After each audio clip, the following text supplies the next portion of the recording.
Yep, kama kawaida bwana Said Komba mwenyewe nikiwa ndani ya Chanika Zingiziwa. Nakuja na mradi wapa huu kama unavyoona uko furu kabisa.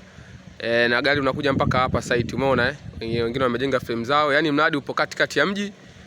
Huduma usuliza za kijamii, umeme, shule, hospitali ziko hapo. Kama unavyoona barabara zipo za kutosha.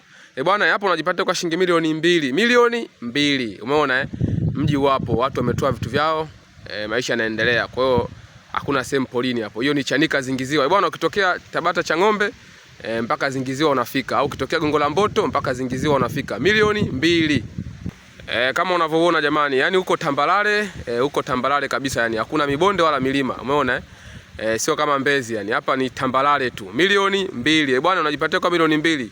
Una uwezo kulipa kwa awamu mbili au awamu tatu. Unaweza ukaja na milioni 1,500,000 au milioni 1 tukaipokea. Bwana kama unavyokuambiaga siku zote Said Komba hanaga bei. Kwa masauni 0715571690 au 0747523711. Hizo namba zipo WhatsApp kama unavyoona. Bwana watu wamejenga, umeona wametoa vitu vya kutosha yani. Hii ni Chanika Zingiziwa. Ukisikia Zingiziwa ni town kabisa. Milioni mbili. Yani sisi hatunaga bei kabisa yani. Ni sisi ni tupa tunatupa tu. Usio unapanga, usio unaishi maisha tabu. Njoo ujichakulie kiwanja chako, jinyakulia hapo kwa milioni mbili tu. Asante sana.